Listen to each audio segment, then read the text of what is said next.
Well, here we are in June, just a few months before the wonderful anniversary celebration that the Sheldon Church of Christ is going to have, for which I say congratulations, and I'm so proud that I got to be a little tiny part of what this church has done over all these years.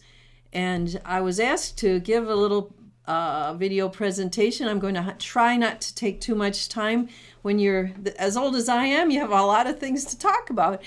But I just want to impress on you how significant it was that you invested in a shy little girl all those years ago.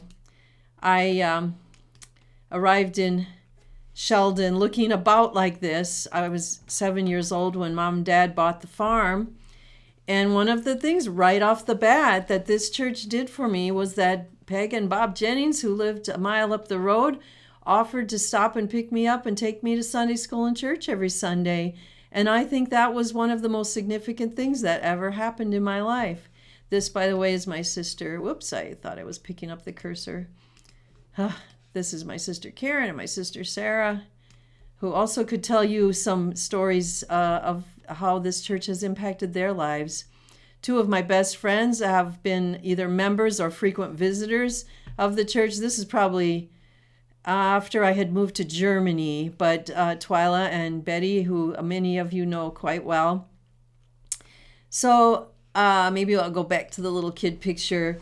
I went to church camp almost every year that it was possible. I got baptized there.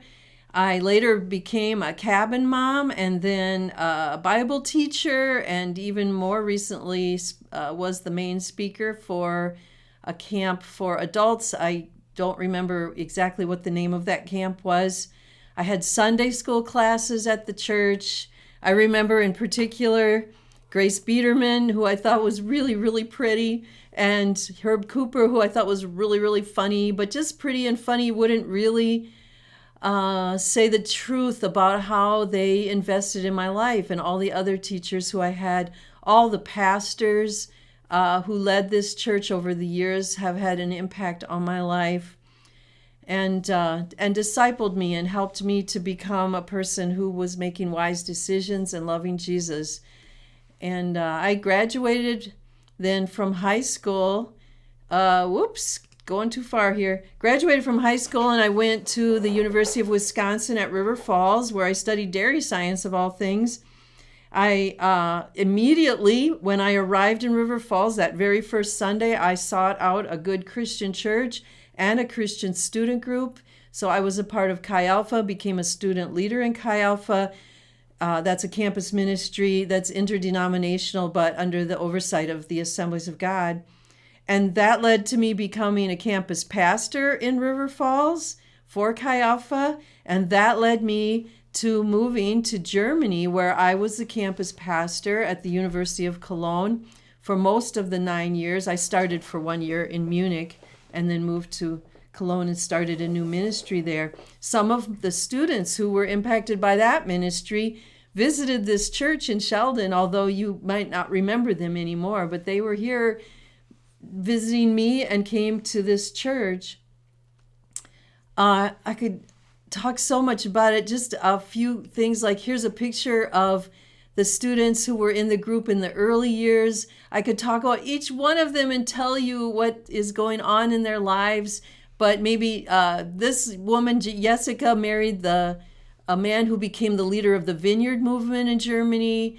And this woman is a teacher. Oh, here is the guy that she married. I forgot that he was there that day.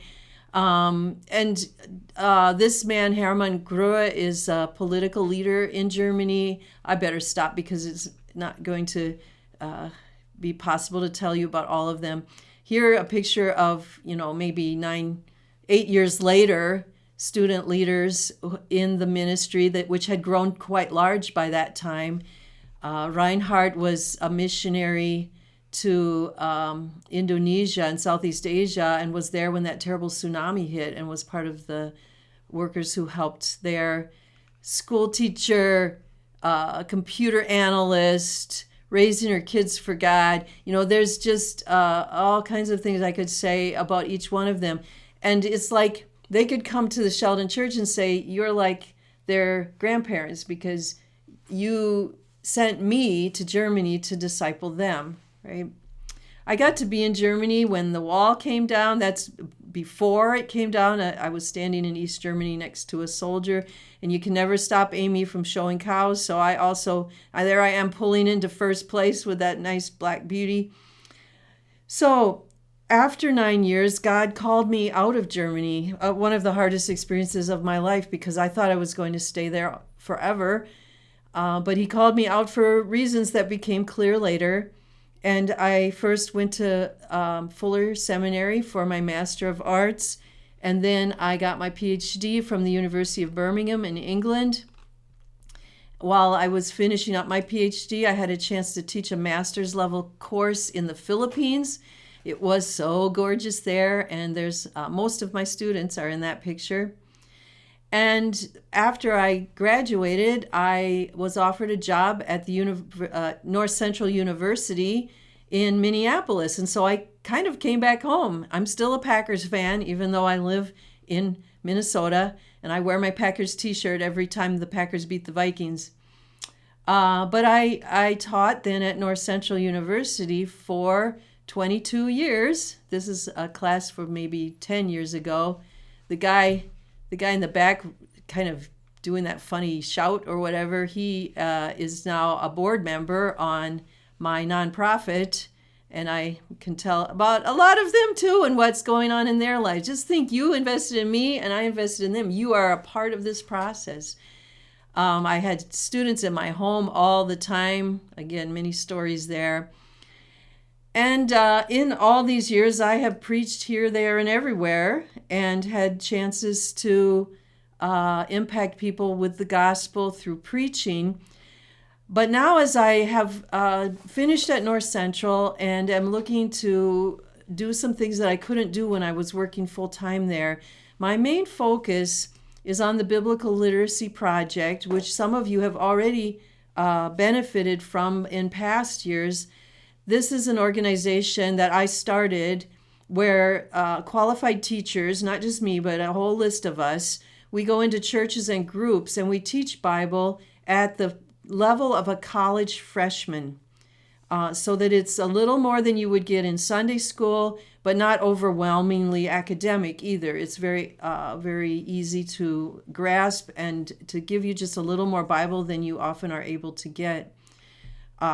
Few examples. I taught this class to German and Belgian student leaders some years ago, and I taught at Connect quite a few years. This is also, in Europe, and this is training for all European student leaders and missionaries of Students for Christ.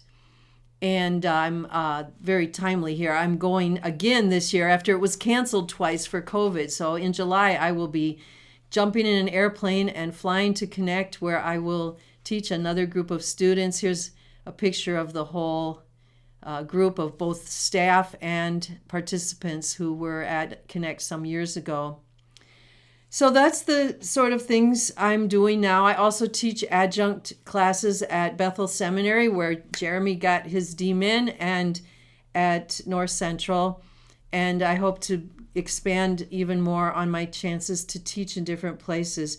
But I didn't want to end with just my ministry. I want to come back to family. I adopted Angel in 2005 as a 16-year-old. About 3 years later, Wyatt was born, and I became Oma, which was kind of a big surprise that I ever got to become a grandmother. And I also fostered Lamera for 2.5 years. I'm still involved in her life.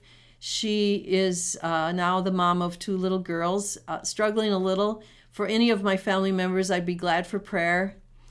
And here's kind of a final picture then of Grandma and Grandpa Anderson, who are probably sitting there watching this video right now, and Oma and Angel and Wyatt. Now in this picture, I think he was 11. He's now 12. And here's Aiden, our newest family member, who Angel adopted. He is her nephew, and she picked him up when he was 1 day old, and this was the day when we finalized the adoption. Look at how it goes. We invest in young people and they grow up and invest in other people. Discipleship is multi-generational. Teaching Sunday school, preaching at your church, leading a home group in your home, how in all these different ways, putting your arm around a young Christian and walking with them, all of these different ways, you invest not just in that person, but in the next generation and the next generation. And that's the thought I'd like to leave you with.